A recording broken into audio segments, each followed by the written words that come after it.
اعوذ باللہ من الشیطان الرجیم بسم اللہ الرحمن الرحیم الحمد للہ رب العالمین۔ ہماری بحث جو ہے وہ کلام جدید میں شروع ہوئی تھی۔ کلام جدید کا فرق کیا ہے کلام قدیم کے ساتھ، پچھلے درس میں آپ کی خدمت میں عرض ہو گیا تھا۔ دو نظریے آپ کی خدمت میں پیش کیے تھے۔ ایک یہ کہ بعض ماہرین قائل ہیں کہ کلام جدید ہر اعتبار سے کلام قدیم سے جدا ہے، اس کا موضوع بھی الگ ہے، اس کی روش بھی الگ ہے اور اس کے مسائل بھی الگ ہیں۔ اور دوسرا نظریہ یہ تھا کہ جس کی اکثریت قائل ہیں اور بندہ اخیر کی بھی تقریباً نظر اسی کے قریب ہی ہے فعلاً، وہ یہ ہے کہ کلام جدید تسلسل ہے علم الکلام کا کہ جو پہلے رائج تھا اور آج بھی رائج ہے۔ فقط مسائل کا اضافہ ہوا ہے، اس میں کوئی شک نہیں ہے۔ بعض روشوں کا اضافہ ہوا ہے، اس میں بھی کوئی شک نہیں ہے، اور بعض موضوعات کا اضافہ ہوا ہے، اس میں بھی کوئی شک نہیں ہے۔ اور اس کی وجہ عرض کی تھی کہ اتنی ساری چیزیں اضافہ ہونے کے بعد علم الکلام جدید الگ سے علم کیوں نہیں قرار پایا؟ اس کی وجہ یہ تھی کہ کلام کا جو موضوع تھا وہ عام تھا، اس کی روش جو تھی وہ کشکولی تھی، یعنی مختلف روشوں کا حامل ہے علم کلام۔ اس کے اندر صلاحیت ہے کہ مختلف روشوں کو اپنانا شروع کر دے، اور اسی طریقے سے اس کے اندر جو مسائل ہیں تو جتنے بھی اس میں اضافہ کریں اور جو عقیدے کے ساتھ مربوط ہوں وہ علم کلام ہی کہلائیں گے، چونکہ عقیدہ علم الکلام کے اندر ہی بحث ہوتی ہے، اور لہٰذا وہ علم الکلام ہی کے نام سے علم جو ہے اس کے اندر ہی اس کی ڈسکشن اور بحث ہوگی۔ تو بہرحال یہ ایک مختصر سی بحث تھی، اور عرض کیا تھا کہ چونکہ ابھی معلوم نہیں ہے ہمارے اردودان طبقے کے اندر علم الکلام جو یہ جدید ہے یہ کتنا رائج ہوا ہے، جس کو ماڈرن تھیولوجی کے نام سے یاد کیا جاتا ہے، اور اردو میں رائج ہوا ہے یا نہیں ہوا، کتنا رائج ہوا ہے ابھی نہیں معلوم کہ کیا کیفیت ہے۔ جو تھوڑی بہت سرچ کی ہے نیٹ کے اوپر، مجھے کوئی ایسے دروس نہیں ملے افراد کی طرف سے کہ جنہوں نے کلام جدید کو تدریس کیا ہو اور نیٹ پر اویلیبل ہو اردو زبان کے اندر، کہ آڈیو میں ایک پورا آپ یوں کہہ لیں کہ مجموعہ کلام جدید کی بعض بحثوں کا وہ بیان کیا تھا، اور ابھی جو ہے وہ ویڈیو میں آپ کی خدمت میں جو ہے وہ پیش کر رہے ہیں اس کو، اور آپ کے سامنے بھی پیش کر رہے ہیں۔ ضرورت ہے کلام جدید کو اپنے معاشرے میں طلاب کے لیے، پڑھے لکھے طبقے کے لیے اس کو رائج کرنا۔ اگر آپ مغرب زمین کے اوپر ماہرین کی کتابوں کا مطالعہ کرنا چاہتے ہیں کہ انہوں نے یہ ابحاث کے جو میں ابھی آپ کی خدمت میں عرض کروں گا ہم ان کی کتابوں میں جا کر مطالعہ کریں، تو کیسے مطالعہ کریں، کون سی کتابوں کی طرف رجوع کریں؟ تو ایک عنوان ہے کہ جس کے تحت یہ ساری بحثیں موجود ہیں، جس کو کہا جاتا ہے فلسفہ دین، فلسفی آف ریلیجن۔ فلسفہ دین کے نام سے مغرب زمین کے اوپر جتنی کتابیں لکھی گئی ہیں، آپ یوں سمجھیں کہ وہ کلام جدید ہی ہے کہ جس کو ہم اسلامی دنیا میں جانتے ہیں۔ زاویہ نگاہ کا فرق ہے، لیکن ابحاث کے اندر کوئی فرق نہیں ہے۔ جو آپ کو فلسفہ دین میں ملے گا آپ اپنے کلام جدید میں بھی وہی بحثیں جانیں گے۔ کلام جدید پڑھنے کی کیا ضرورت ہے؟ آیا کافی نہیں ہے کہ ہم وہ علم الکلام کہ جو ہمارے مدارس میں رائج ہے، جو کتابیں علماء نے لکھ دی ہیں عقائد کے اوپر، اسی پر اکتفا کرتے ہوئے ہم اپنے دین کا دفاع کریں؟ کیوں ہم علم کلام جدید کے عنوان سے ایک الگ درس کے اندر شریک ہوں، اس پر مشتمل کتابوں کا مطالعہ کریں، بلکہ جو ٹائم ہم نے یہاں دینا ہے وہ ٹائم ہم علم کلام کی باقی کتابوں کے لیے دے دیں؟ تو جواب اس کا یہ ہے کہ اس حد تک بات درست ہے کہ جو اسلامی مبانی ہیں، فاؤنڈیشنز ہیں، جو وہ سب کے سب مبانی آج تک جو علم کلام کی کتابیں لکھی گئی ہیں ان کے اندر موجود ہیں۔ ہمارے اہم ترین عقیدوں پر جو ہے وہ بحثیں موجود ہیں۔ لہذا اگر آپ کلام قدیم، جو کہ ایک تعبیر چل رہی ہے، میں اسی لیے اس کو استفادہ کر رہا ہوں، کلام قدیم سے مراد وہی رسمی کتابیں ہیں کہ جو ہمارے معاشرے میں رائج تھیں، مدارس میں رائج ہیں، اور اس کی بنا پر جو ہے وہ تدریس جاری تھی یا مطالعات جاری تھے، وہ کلام قدیم کہلائیں گے۔ آپ اگر ان کو پڑھ لیں گے تو جو اسلام کی بنیاد ہے، بنیادی عقیدے ہیں، وہ آپ کے لیے حل ہیں۔ دلائل آپ کے پاس موجود ہوں گے، آپ اپنی حد تک قانع کنندہ بحثیں اس کو کر سکتے ہیں، اور ممکن ہے آپ بعض جگہ پر اس کا دفاع بھی کر دیں۔ لیکن اگر ہم دوسری جہت سے دیکھیں تو ہمیں معلوم ہوتا ہے کہ کلام قدیم پر اکتفا کر لینا کافی نہیں ہے۔ کیوں؟ آپ دیکھیں کہ جیسا کہ عرض کیا کہ علم کلام کا ایک بہت بڑا وظیفہ جو ہے وہ کیا ہے؟ دفاع دین ہے۔ علم کلام کا ایک فلسفہ وجودی ہی جہاں تبیین اور استنباط ہے وہاں پر دفاع بھی ہے۔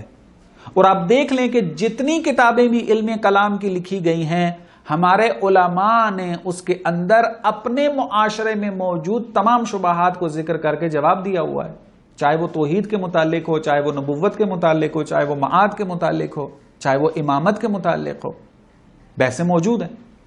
ہر مکتبہ فکر نے اس کے مطابق جو اپنی رائے کا اظہار کیا ہے اور شبہات و سوالات کا جواب دیا ہے۔ لیکن ہم دیکھتے ہیں کہ ہمارا چونکہ پہلے جو ہے وہ ارتباط اتنا وسیع نہیں تھا، مغرب زمین کے اوپر جو نظریات سامنے آ رہے تھے اور اسلام اپنا جو سفر ایک طے کر رہا تھا، مسلمان جو ہیں وہ نظریات بیان کر رہے تھے، آپس میں وہ کمیونیکیشن جو ہے وہ مضبوط نہیں تھا، بہت زیادہ ارتباط نہیں تھا، تو بہت سارے ایسے مسائل کے جو مغرب زمین کے اوپر یعنی سامنے آئے اور انہوں نے اپنے معاشرے میں موجود ادیان کو چیلنج کرنا شروع کیا۔ جیسا کہ آپ دیکھیں رونیسانس کا زمانہ ہے، وہاں سے دین کو چیلنج شروع ہوا، مختلف نظریے سامنے آئے۔ آپ آگے چل کے دیکھتے ہیں تو ڈارون کی تھیوری آ جاتی ہے، اس سے آگے چل کے دیکھتے ہیں تو بگ بینگ کی تھیوری آ جاتی ہے، کوانٹم فزکس جو ہے وہ سامنے آ جاتی ہے، اور ان کے ذریعے آ کر پھر کیا کیا جاتا ہے؟ دینی عقائد کو رد کرنا شروع کر دیا جاتا ہے، دین کے اوپر شبہات کو بیان کرنا شروع کر دیا جاتا ہے۔ ہم دیکھتے ہیں کہ جب علم کلام قدیم جو ہے وہ بیان ہو رہا تھا، تدوین ہو رہا تھا مختلف زمانوں کے اندر، اور بحث ہو رہی تھی عقیدوں کے اندر، تو جو عقیدے ڈسکس ہو رہے تھے وہ اعتراضات معلوم نہیں تھے ہمارے علماء کو، چونکہ ارتباط نہیں تھا، تو وہ ان کے جوابات بھی اپنی کتابوں میں لکھ کر نہیں گئے ہیں۔ لیکن جیسے یہ ارتباط بڑھا، چاہے وہ پرنٹ میڈیا کے ذریعے ہو، چاہے وہ الیکٹرانک میڈیا کے ذریعے ہو، چاہے وہ سوشل میڈیا کے ذریعے ہو، جب یہ تمام میڈیاز جو ہیں وہ وجود میں آئے اور ایک دنیا، کیا کہتے ہیں، گلوبل ولیج کی تعبیر جو ہے وہ استعمال کرتے ہیں، اس کی حیثیت اختیار کر گئی ہے، اب دنیا کے کسی کونے میں بھی جو نظریہ نکلتا ہے وہ کسی اور کوسوں دور موجود ایک دین کے اوپر بھی وہ ہٹ کر رہا ہوتا ہے، اور جو متاثر ہوتے ہیں اس نظریے سے وہ اپنے معاشرے کے اندر اس نظریے کے ذریعے اپنے دین کو یا کسی بھی دین کو زیر سوال لے کر آتے ہیں، اور دین اسلام بھی اس سے خالی نہیں تھا۔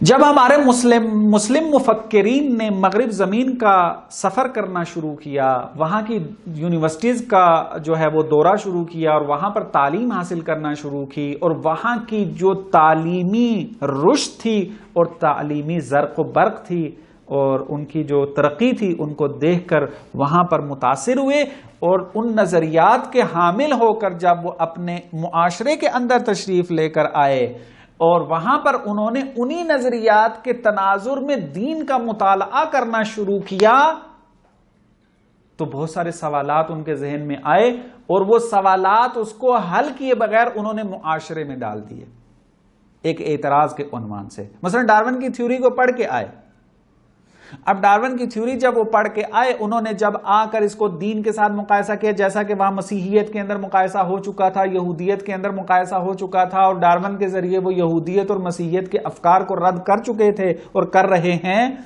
تو جب مسلم مفکرین اپنے معاشرے میں واپس آئے، انہوں نے آ کر دیکھا کہ یہ تو اسلام کے ساتھ بھی سازگار نہیں ہے، تو سائنس چونکہ حق ہے، سائنس کے قواعد چونکہ مضبوط ہیں، تو لہٰذا ہمیں کیا کرنا ہے؟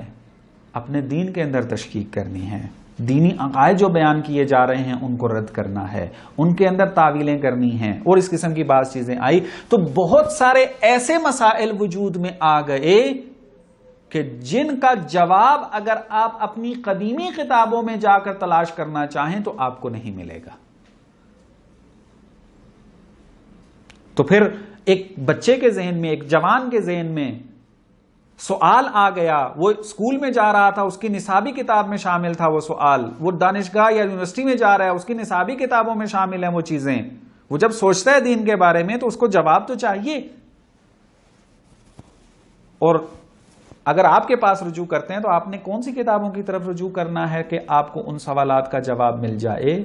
تو آپ کے لیے علم کلام جدید کی کتابوں کی طرف رجوع کرنا ہے، کہ جو علماء نے ابھی کام شروع کیا ہوا ہے، اور اس کے اوپر متعدد کتابیں جو ہیں وہ فارسی اور عربی میں وجود میں آ چکی ہیں۔ ہم وہاں مطالعہ کریں گے اور ان جدید چیلنجوں کا جواب وہاں پر موجود ہے، اور خود ریسرچ کریں گے کہ اگر کسی سوال یا اگر کسی جواب کے اندر کوئی کوتاہی ہے، کوئی کمی ہے، کوئی کمی بیشی ہے، اس کو دور کرنے کی کوشش کریں، چاہے وہ دلیل میں ہو، چاہے وہ نتیجے میں ہو، چاہے اس کی روش میں ہو، کسی بھی طریقے سے ہو، اس کو دور کرنے کی کوشش کریں اس میں آ کے۔ تو بس علم کلام جدید پڑھنا بہت ضروری ہے آج کے زمانے کے اندر۔ علم کلام قدیم پر اکتفا نہیں کیا جا سکتا،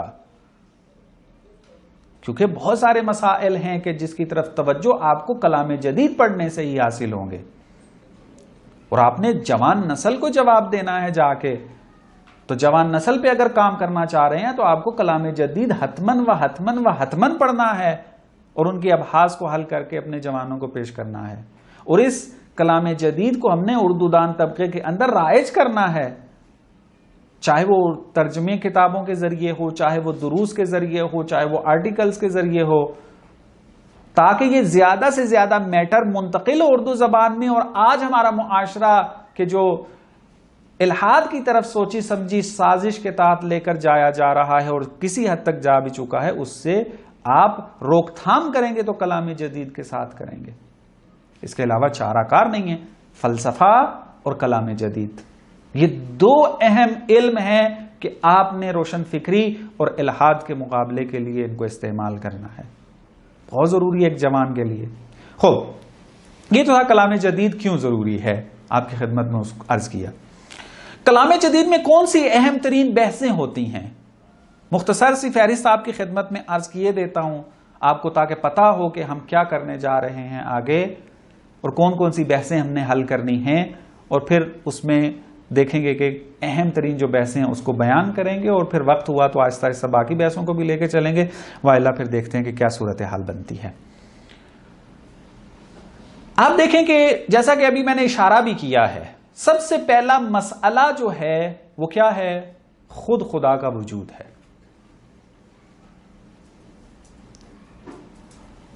آج کے معاشرے کے اندر اور مخصوصاً 18ویں صدی کے بعد سے لے کر اب تک مختلف کوششیں کی گئی ہیں، مختلف مفکرین سامنے آئے ہیں کہ جنہوں نے وجود خدا پر بحث کی ہے، اس لیے تاکہ وجود خدا کا انکار کیا جائے،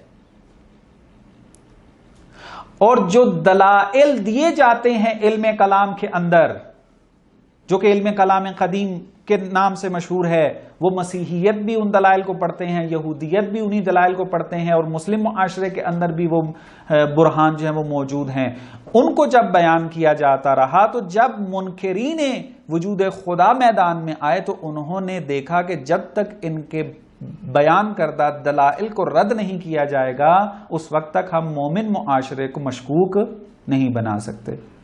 تو انہوں نے ایک ایک برہان کو لیا اور اس کے اوپر اشکالات کیے. مثلا آپ برہان نظم بیان کرتے ہیں، برہان نظم کے ساتھ آپ خدا کے وجود کو ثابت کرتے ہیں، تو متعدد کتابیں لکھی جا چکی ہیں انگلش کے اندر اور دنیا کی مختلف زبانوں کے اندر کہ جہاں پر برہان نظم پر اشکالات کیے گئے ہیں. مثلا ڈیوڈ ہیوم جیسے ایک مفکر کہ جس نے بہت زیادہ تاثیر کی ہے مغرب معاشرے کے اوپر، کہ کانٹ جیسا جو فلسفی ہے کہ جو آج دنیا کا بے تاج بادشاہ ہے فلسفے کے اندر مغرب زمین کے، وہ آ کر کیا کہہ رہا ہے کہ مجھے اس یقین کی نیند سے، جزم گرائی سے بیدار کرنے والا جو کون ہے؟ ڈیوڈ ہیوم. ڈیوڈ ہیوم نے جو ہے وہ ایک تفصیلی کتاب لکھی ہے کہ جس کے اندر وہ آ کر ان دلائل کے اوپر بحث کرتا ہے کہ جن کے ذریعے آپ خدا کا وجود ثابت کرتے ہیں. تو آپ اگر علم کلام قدیم کے دلائل لے کر جاتے ہیں، بچے کو پڑھاتے ہیں، جا کر بچہ تو آپ کا وہ دلائل سن تو لے گا، لیکن جو وہ سائنس کی کتابوں میں تھیوریاں مختلف پڑھ رہا ہے اور اس کے ذریعے اس کو خدا سے دور کرنے کی بھی کوششیں کی جا رہی ہیں، وہ کیسے جواب دیں گے؟ مثلا ڈارون کی تھیوری بیان کی جاتی ہے، برہان نظم کے خلاف سب سے بڑی جو تھیوری بیان کی جاتی ہے وہ ڈارون کی تھیوری ہے. تو لہٰذا علم کلام جدید کی سب سے پہلی بحث جو ہے وہ وجود خدا کا اثبات ہے، اور جو اعتراضات برہان اثبات خدا کے اوپر یا براہین اثبات خدا کے اوپر کیے گئے ہیں ان کا جواب دینا ہے. کہ چونکہ وقت کے دامن میں زیادہ گنجائش نہیں ہے، چونکہ بہت وسیع یہ موضوع ہے، ہم یہاں پر مختلف بعض برہانوں کو لیں گے، اس کے اوپر اہم ترین جو اعتراضات ہیں ان کو بیان کر کے آگے بڑھیں گے. اس درس میں کوشش یہی ہے کہ آپ دوستوں کے سامنے اہم ترین بحثوں کو بیان کیا جائے، اور آہستہ آہستہ پھر اگر زندگی رہی، توفیق رہی، تو ان تفصیل آپ کے سامنے بیان کریں گے. موجود خدا کے مختلف براہین ہیں، یہ تو کلام قدیم میں بھی ذکر ہوتی ہے، اس پہ رد اور اس کا جواب. تو یہ کلام جدید پھر اس سے فرق کیا ہوگا؟ جی ہاں، کلام جدید اس وجہ سے وہاں پر آ کر کہتے ہیں کلام قدیم میں آپ کوئی بھی اٹھا کر دیکھ لیں، جتنے بھی مغرب زمین کے مفکرین ہیں جو منکرین خدا تھے یا ملحدین میں اگر ان کو کہوں، ان کے اعتراضات آپ کو نہیں ملیں گے اس کے جواب. کوئی باب حادثر اٹھا کے دیکھ لیں، کشف المراد اٹھا کے دیکھ لیں، آپ مثال کے طور پہ جو ہے وہ عقائد امامیہ اٹھا کے دیکھ لیں، شیخ طوسی کی کتاب، جو بھی آپ پرانی کتابیں اٹھا کے دیکھ لیں، اس میں نہیں ملتی ہیں چیزیں. ہاں، آج کے زمانے میں جو کتابیں لکھی جا رہی ہیں علم کلام قدیم کے اندر، وہ چونکہ اب آشنا ہو چکے ہیں بحثوں سے، اب وہ لے کر آتے ہیں. مثلا محاضرات فی الالہیات میں جب برہان نظم کی بحث ہوتی ہے تو وہاں ڈیوڈ ہیوم کے اشکالات کو ذکر کیا جاتا ہے وہاں پہ اور جواب دیا جاتا ہے. جی تقریباً، یعنی چونکہ وہ پیٹرن جو ہے وہ کلام قدیم کا ہے، لہٰذا وہ اس کو کلام قدیم کے ضمن میں لے کر آتے ہیں، لیکن جدید اعتراضات کو انہوں نے بیچ میں لے کر آئے ہیں اس میں آ کے. تو لہٰذا یہ چیز ہے. بس پہلی ایک بحث جو ہمیں کرنی ہے وہ الحاد کی بحث ہے کہ خدا و کے بندے متعال کے وجود کے اوپر جو اعتراضات کیے گئے ہیں اس کی کیا کیفیت رہی ہے. اور اس طریقے سے ایک اور جو بحث کلام جدید کے اندر بیان کی جاتی ہے اور بہت زیادہ اہمیت کی حامل ہے، وہ ہے کہ دین کا منشا و سرچشمہ کیا ہے، دین کیسے وجود میں آیا. اس کے اندر مختلف تھیوریاں موجود ہیں. کوئی کہتا ہے دین جو ہے وہ خوف کا نتیجہ ہے، کوئی کہتا ہے دین جو ہے وہ کیا ہے، نفسیاتی مشکلات کی وجہ سے آیا ہے. فروئڈ مثلا جو آپ جا کر دیکھ لیں اس میں.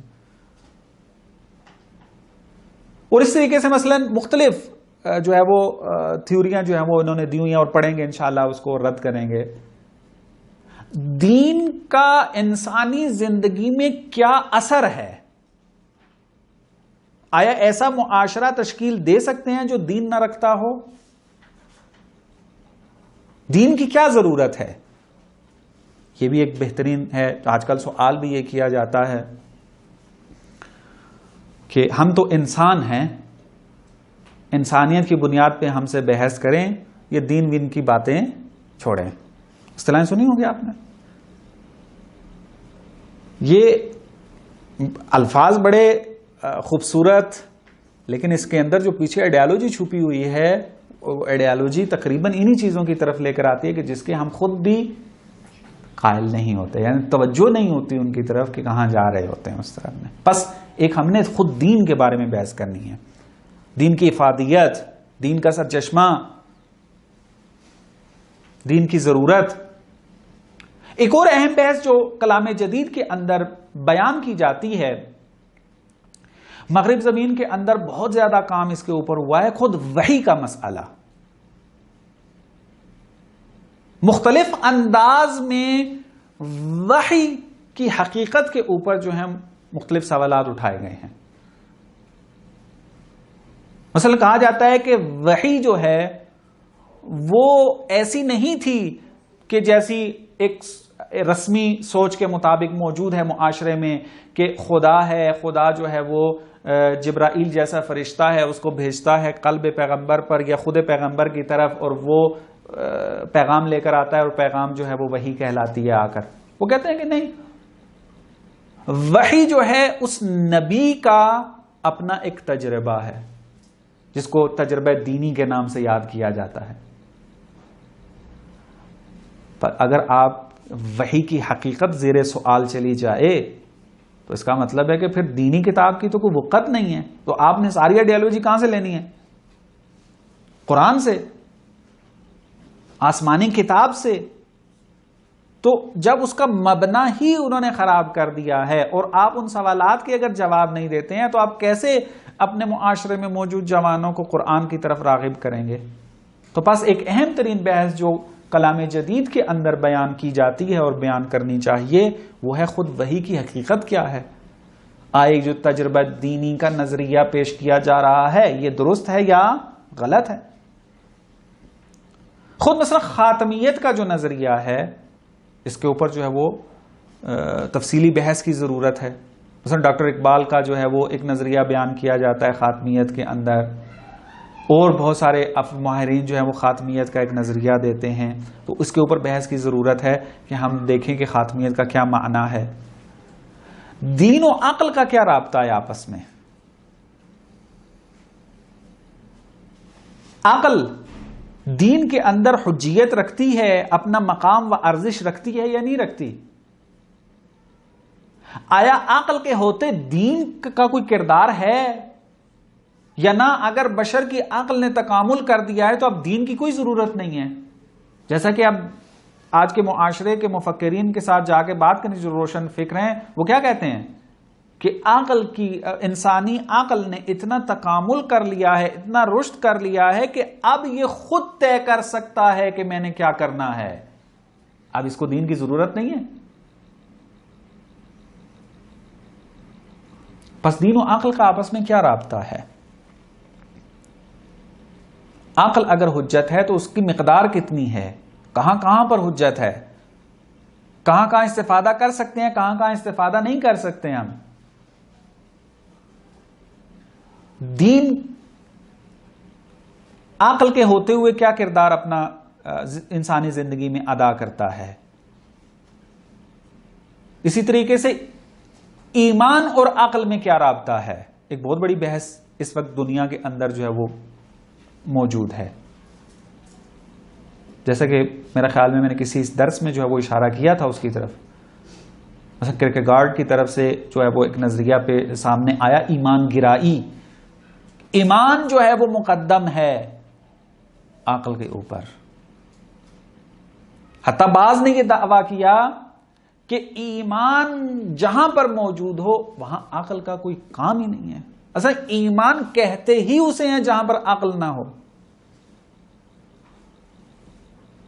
درست ہے؟